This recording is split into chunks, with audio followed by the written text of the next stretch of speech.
Peace, peace. Welcome to Mama Living Healthy. I'm Taimei, and today our special guest is Rebecca.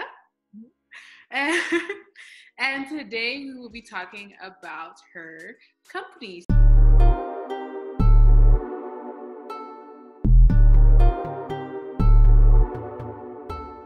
So, the first question I want to ask you is, how do you pronounce your business?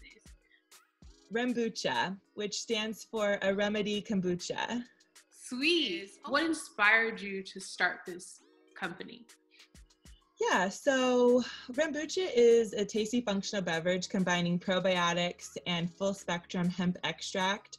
And so for me, I have a 10-year stint in the fashion industry, and several years ago, I just saw the market shifting and my beliefs weren't aligning to what, the industry that I was working in. And I started to think of like what I could potentially do myself. And I had no idea it was going to be a beverage at the end of the day. But I had brewed kombucha for 10 years just as a hobby. Oh, wow. And yeah. And I had fun with it. And then I, my cannabis consumption, totally over the years have changed from, recreational to medicinal. And I had learned a lot about how to, self-medicate myself and remove myself from pharmaceuticals. So for me, I was doing this practice, if you will, of, this mind-gut connection and how it's, using whole foods and, natural remedies that they can really heal you from within, and really, like the foods that you're eating also like help you with like lowering your anxiety, lowering your depression.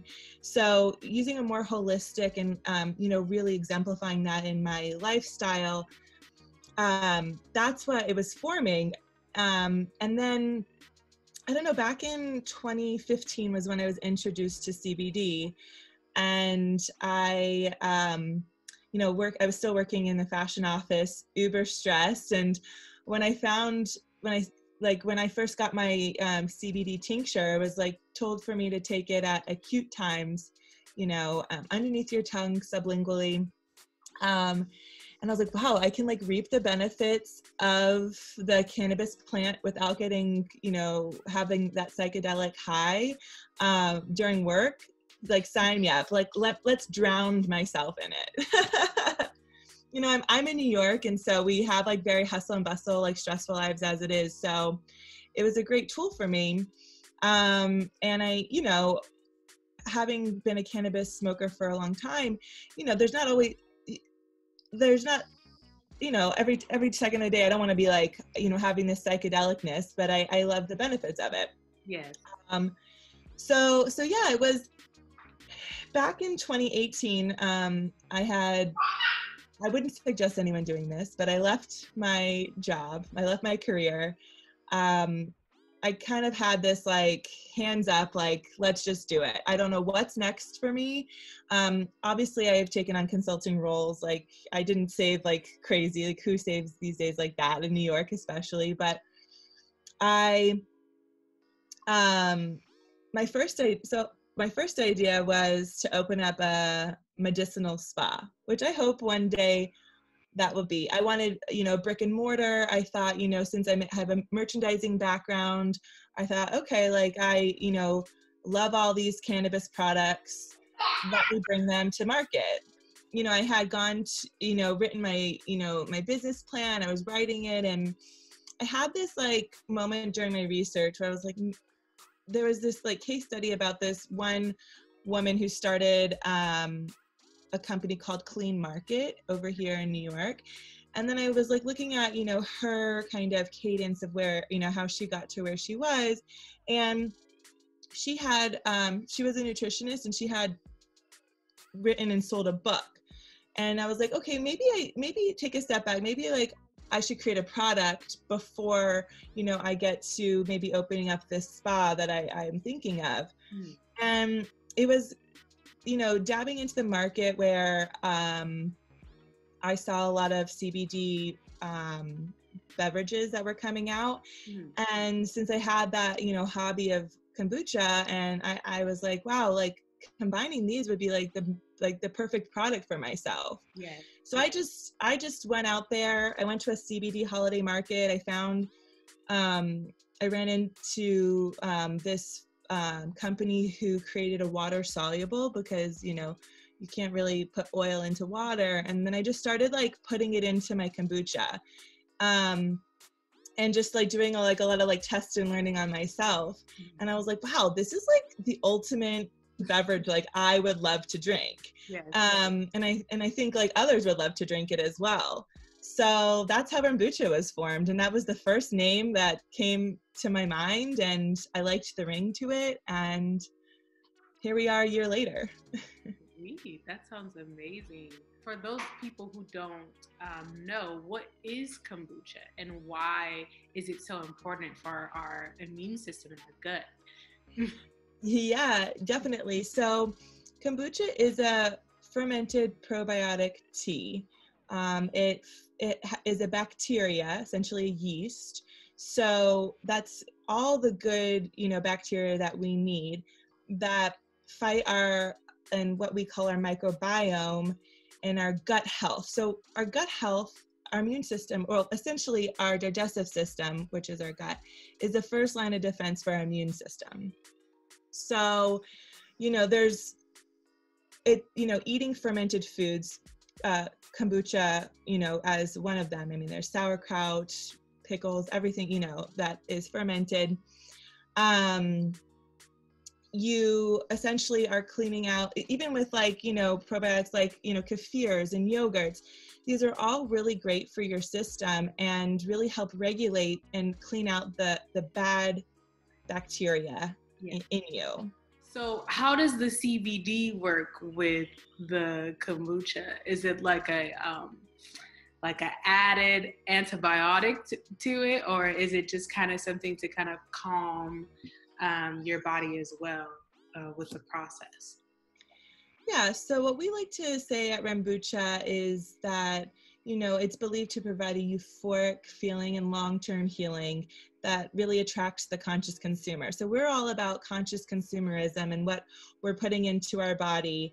And that comes from, what we consume. And also we're really big advocates on, supporting our communities. So just really about conscious living. And so adding, what we believe, is CBD is an additive, just like any other maybe adaptogen or any other health related substance that, brings you benefits, like, reishi mushrooms, right? And so with CBD, there's still a lot of research to be done, but what we do know that it aids, anti-inflammation, it aids, like it's a de-stressor.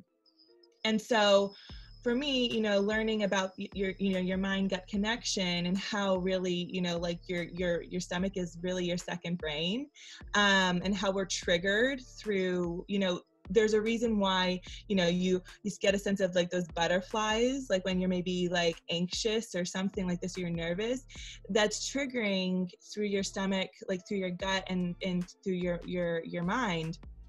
And so when I thought about it from like that kind of standpoint to combine, CBD into kombucha, for me, essentially it creates this like, power product that is an all-in-one, better for you beverage.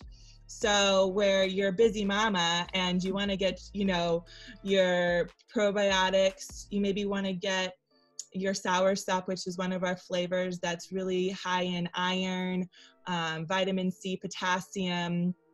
And then, you want to like have a de-stressor, you want to like kind of chill out for a second and take a moment, that's all in one bottle combined. So not only is the remedy in Rembucha the CBD, but we also use our fruits and whole foods as also a tool for education and also the remedy aspect of it all. So it all together with the whole foods, the probiotics, and the CBD we are just trying to make it accessible and a fun product to add into your wellness ritual throughout the day. That sounds wonderful. You said you've been like brewing your own kombucha. So what got you into that? Was that just like something like you were like just drinking it on a regular basis and you were like, you know what, this is good for me to try? Or, you know, what brought that about? Yeah. Growing up, I always had digestive issues. And this was in like the, you know, late 80s, early 90s. And you know, we at home, we always had like you know, a balanced diet. Like my mother cooked good food, but you know, holistic healing wasn't even a thing that I was aware of. You know, I would go to like specialists and it just wasn't ever thought like, oh, like maybe like nutrition was like something to look into. Mm-hmm. And when I went to college, I went out west to California, and it was pretty trendy to be a vegetarian, right? Or be really healthy. It's also like less expensive when you're a college student to be vegetarian. Yeah. It's definitely like a bad vegetarian though, like, right? Like grilled cheeses, like mac and cheese. So, you know, I think that journey began there. And then as I learned more about it, and then I started like obviously eating like your leafy vegetables and going into a little bit more with like beans. And it was just a natural way that I fell into kombucha. And really back then, this was 10 plus years ago, GT was one of the only kombuchas really out in the market. Yes. And so I started drinking and I felt fantastic, right? Even like as a college student, like it cured my hangovers. I was like, this is incredible. Like it just makes me feel amazing. And so when I moved after college, I moved to New York. And, you know, I was like a college graduate, kind of like wanting to explore. I was not like, you know, meaning I was broke. I was, but I was interested in like at that time a lot of where like my food came from, and I wanted to make everything myself, right? So I joined a CSA, which is a community shared agriculture group here, where, you know, from local farms you could pick up your shares weekly. And then I happened to have you know, met this one of my first friends in New York who was like, let's start brewing our own kombucha. And she wanted to do like kefir, sourdough, everything fermented. So like, I was like, yeah, like I actually like, you know, I would love to brew my own kombucha because I really can't afford to really drink it. It was expensive, you know, like it wasn't $3 as it was like, you know, it is today. Right. It was expensive. It was like a luxury drink. And so, yeah, I think we like went on like a message board to like find someone that had a SCOBY. She happened to like have lived in Queens. I like took like a train, a bus. I don't know. I found this woman in the middle of the night. She handed me a SCOBY. And the rest was history. I think it was just based off of curiosity, because I was just experimenting with like, you know, really cooking everything and consuming everything that like I knew where it was coming from. And also just to, yeah, it was like a kind of like a hobby, because I had already been drinking it for, you know, a year or so, couple years. So yeah, it was just fun to do. Okay. Is it something that you drink every day, or is it something that you would drink like every other day? Yeah, I mean, there's no such thing as like too much, you know, probiotics, but definitely because it is acidic. You know, it's recommended to drink, you know, like 8 ounces is fine for like once a day. Okay. I definitely, there's been spouts where I've drinking it like every day for sure. But I think, you know, in my daily wellness routine, which always changes, and I think every human, you know, your digestive system, you know, is craving things sometimes, not craving it. I think it's definitely in a cycle. Sure. So, you know, I think me personally, I drink it, you know, maybe 3 to 4 times a week. Okay. Yeah, that's So often. Yes. Awesome. Yeah. Well, my last question would be, where can people find your product? Yeah, so we're made here in Brooklyn, New York. We are a local small business here. We do a lot of wellness fairs, and we sell into a couple of retailers. If you are local, you can find us at High Vibe in the East Village. Also, you can find us during the pandemic, because we just did a soft launch in January of this year. So during the pandemic, we launched in May our website. So you can go to rembucha.com, and you can buy a case or 2 cases on our website. And we are shipping right now, so out of the state. So that's really exciting. So if you're out of state and you're not here, that's where you can find us.